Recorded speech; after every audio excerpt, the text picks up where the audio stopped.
اب قرآن کی آیت ہے سورہ آل عمران کی غالباً آخری آیت ہے، وہاں پہ حکم ہوتا ہے اے مسلمانوں اصبروا وصابروا ورابطوا، تین حکم ہیں، اصبروا صبر کرو، وصابروا صبر کرو، ورابطوا کنیکشن بناؤ، رابطہ بناؤ، مضبوط کرو اپنی کڑی کو۔ مولا سے پوچھا گیا مولا یہ پہلا صبر کون سا ہے؟ فرمائے پہلا صبر اے جوان، اے مسلم، اے عزادار، اے ماتمی، پہلا صبر یہ ہے کہ جو رب نے واجب کیا ہے ہو سکتا ہے وہ تیرے لیے مشکل ہو، اور اس پہ کیا کرنا ہے؟ صبر کرنا ہے۔ جو اللہ نے حرام کیا ہے ہو سکتا ہے چھوڑنا تیرے لیے مشکل ہو، لیکن اس پہ کیا کرو؟ صبر کرو۔ ورابطو، اب جب تم نے دو صبر کر لیے، مطلب حلال و حرام پہ صبر کر دیا، اللہ نے جو واجب کیا اس پہ صبر کر لیا، اپنے مال سے پیسہ نکال کر خمس دینا بڑا مشکل ہے، 17 رکعت نماز پڑھنا بڑا مشکل ہے، صبح سے شام تک بھوکا رہنا بڑا مشکل ہے، طاقت کے ہوتے ہوئے گناہ کو چھوڑنا بڑا مشکل ہے، لیکن اصبروا حکم خدا ہے، صبر کرو۔ میں نے ایک مقصد کے لیے تجھے پیدا کیا ہے، ایک ہدف کے لیے تجھے پیدا کیا ہے۔ یہ ہاتھ علی کے بیٹے کے ہاتھوں پہ بیعت کرنے کے لیے بنے ہیں، یہ آنکھیں مہدی زہرا کی زیارت کے لیے بنی ہیں، یہ زبان اپنے امام سے کلام کرنے کے لیے بنی ہے، لہٰذا زبان کو نجس نہ کرنا، آنکھوں کو نجس نہ کرنا، ہاتھوں کو ناپاک نہ کرنا، اپنے وجود کو پاک رکھنا تجھے، کیونکہ صبر کرنا ہے، صراط مستقیم پہ چلنا ہے، کبھی بھی اپنی اسپیڈ کو سلو نہ کرنا، اس رفتار برق میں چلنا جس طرح اصحاب علی چلا کرتے تھے۔ وصابروا، مولا پہلا صبر تو سمجھ میں آ گیا، یہ گناہوں پر ہے، یہ بدکاریوں پر ہے، یہ شیطان کے وسوسوں پر ہے، یہ گناہ کی دعوت پر ہے، یہ دنیا کی لالچ پر ہے، یہ شہوت پر ہے، اس پر میں نے صبر کر لیا۔ فرمایا دوسرا بھی صبر ہے، وصابروا، یہ کون سا صبر ہے کہ جب تو مکتب علی میں آتا ہے تو مشکلات کا سامنا کرنا پڑتا ہے، تیری زندگی میں بھی کوئی کربلا آتی ہے، تیرے زمانے میں بھی کوئی یزید ہوتا ہے، کبھی تجھے گولیاں ماری جائیں گی، کبھی تیرے گلے کاٹے جائیں گے، کبھی تیرے بچوں کو ڈرایا جائے گا، کبھی مکتب کو چھوڑنے کے لیے لالچ دی جائے گی، کبھی مذہب کو چھوڑنے کے لیے دشمن تجھے اپنی طرف بلائے گا۔ وصابروا، ڈرنا نہیں، ایسے ڈٹے رہنا جیسے کربلا میں حسین ڈٹے رہے، ایسے مقابلہ کرنا جیسے عباس نے مقابلہ کیا، بازو کٹتے ہیں تو کٹ جائیں، آنکھیں جاتی ہیں تو چلی جائیں، جسم ٹکڑے ٹکڑے ہو جاتا ہے تو چلا جائے، کبھی جسم کے مرنے پہ نہ ڈرنا۔ یہیں پہ امام خمینی کا جملہ ہے، فرماتے وہ قوم کبھی ہار نہیں سکتی جس قوم نے مرنے کا خوف ختم کر دیا ہے۔ جو قومیں مرنے سے ڈرتی ہیں دشمن روز ان کو ڈرا ڈرا کر مارتا رہتا ہے، لیکن جس نے موت کا خوف ہی ختم کر دیا، فرمایا جو قومیں موت کا خوف ختم کر دیتی ہے، دنیا کی بڑی سے بڑی طاقت اور بڑے سے بڑا یزید بھی انہیں نہیں مار سکتا، کیونکہ ان کے وجود میں موت کا خوف ختم ہو گیا۔ پھر فرماتے ہیں اے مومن، اے مسلم، موت آتی تو ہے لیکن موت ایک لمحے کے لیے آتی ہے، موت کوئی 10 لمحے کا نام نہیں ہے، ایک گولی لگتی ہے ایک لمحہ ہے، ایک خنجر چلتا ہے ایک لمحہ ہے، ایکسیڈنٹ ایک لمحہ ہے، بیماری ایک لمحہ ہے، ہاسپٹل میں جاؤ گے جب انتہائی وقت قریب آتا ہے ایک جھٹکے میں روح بدن سے نکل جاتی ہے، کہ موت ایک لمحے کا نام ہے،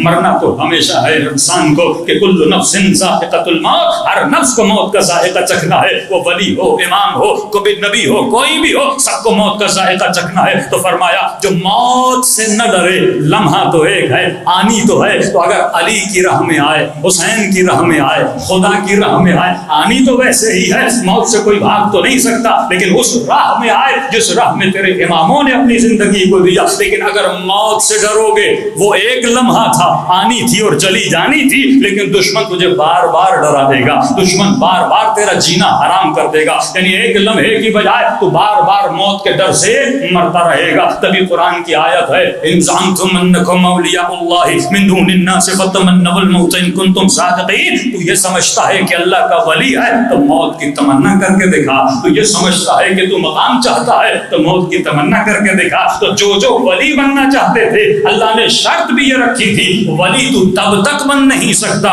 جب تک موت کی تمنا نہیں کرتا. اب یہ جملہ نہ کسی امام کا ہے نہ کسی اور رہبر کا ہے, یہ علی ابن ابی طالب کا ہے. کیا فرماتے ہیں واللہ ابن ابی طالب انس بالموت من الطفل بصدی امہ. خدا کی قسم ہے شیعو جان لو یہ تمہارے امام کا جملہ ہے کہ خدا کی قسم ہے علی موت سے اتنی محبت کرتے ہیں جتنی چھوٹا بچہ اپنی ماں کے دودھ سے محبت کرتا ہے. یہ محبت علی ابن ابی طالب کے دل میں ہے.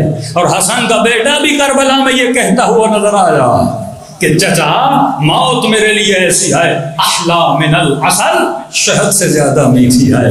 تو اس قوم میں موت کا خوف ہونا نہیں چاہیے, موت کا ڈر ہونا نہیں چاہیے. اگر موت کا ڈر ہے یہ کبھی بھی دشمن کا مقابلہ نہیں کر سکتا. فرمایا اصبروا, صبر کرو حرام پر واجب پر, وصابروا, دوسرا صبر یہ ہے دشمن ظلم کرے گا کبھی اس کے ظلم سے ڈرنا نہیں. ہاں بچے جب چھینے جاتے ہیں ماؤں کو تکلیف ضرور ہوتی ہے, جوانوں کو جب اٹھا کر لاپتہ کیا جاتا ہے ان خانوادوں میں پریشانی ضرور ہوتی ہے, لیکن وصابروا, صبر کرنا. یہ مصیبتیں علی اور آل علی پر بھی آئیں. یہ گھرانہ شروع ہی مصیبتوں سے ہوتا ہے. پہلی مصیبت سیدہ کے گھر کا دروازہ جلا دیا گیا, پھر مصیبت بی بی کی پسلیاں توڑی گئیں, دوسری مصیبت علی کے سر پہ ضربت لگائی گئی, تیسری مصیبت حسن کے ساتھ اتنی بے وفائی اپنے لشکر والوں نے مسلح پاؤں سے کھینچ دیا, چوتھی مصیبت امام حسین کو کربلا بلا دیا گیا. مصیبتیں تو اہل بیت پہ آئیں, کسی امام کو زہر دی جاتی ہے, کسی کو 14 سال زندان میں ڈالا جاتا ہے. مصیبتیں تو آتی ہیں, امام رضا کو اپنے بچوں سے دور کیا جاتا ہے, ایک ہی اللہ نے بیٹا دیا تھا. مصیبتیں تو آتی ہیں کیونکہ دنیا مصائب کی جگہ ہے, دنیا تفریح کی جگہ نہیں ہے, دنیا انٹرٹینمنٹ کی جگہ نہیں ہے. جو دنیا میں دنیا کمانے آئے ان کے لیے انٹرٹینمنٹ ہو سکتی ہے, لیکن دنیا میں آخرت بنانے آئے وہ محنت کرتے ہیں, وہ دو صبر کرتے ہیں حلال و حرام پہ, دوسرا صبر وصابروا, جو مصیبتیں آئیں گی ان پر بھی صبر کرنا. اگر دو صبر تو نے کر لیے اب تو حر بننے کی صلاحیت رکھتا ہے, اب تو ظہیر بننے کی صلاحیت رکھتا ہے, اب تو حبیب ابن مظاہر بننے کی صلاحیت رکھتا ہے. ورابطوا, اور اپنا رابطہ مضبوط کرو. میرے 5ویں امام سے پوچھا مولا یہ کس کے ساتھ ہے رابطہ؟ فرمایا یہ اپنے وقت کے امام کے ساتھ رابطہ مضبوط کرو. آج سوال ہے ہم میں سے کتنے لوگوں نے اپنے امام کے ساتھ رابطہ مضبوط کیا ہے؟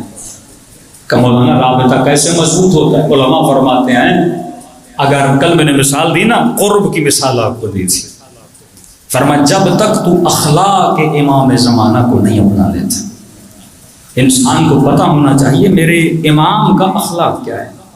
تو ہو سکتا ہے یہ جوان کہے کہ مولانا ہم امام زمانہ سے ملے نہیں, مولا کے ساتھ رہے نہیں, ہمیں کیا پتہ امام زمانہ کا اخلاق کیسا ہے.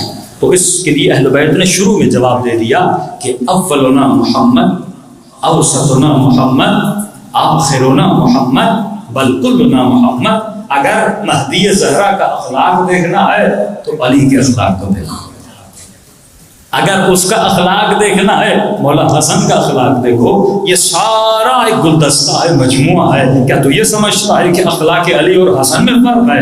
اخلاق حسن اور حسین میں فرق ہے؟ ذرہ برابر بھی فرق نہیں ہے. تو اگر مجھے اخلاق اہل بیت کو اپنانا ہے تو مجھے اہل بیت کی زندگی کو اپنانا ہوگا. علی کا اخلاق کیا تھا, مولا حسن کا اخلاق کیا تھا, کربلا میں امام حسین کا اخلاق کیا تھا. یہ روایت کم لوگوں نے سنی ہوئی ہے, مصائب کی روایت ہے لیکن اخلاق امام حسین اس میں شامل ہے.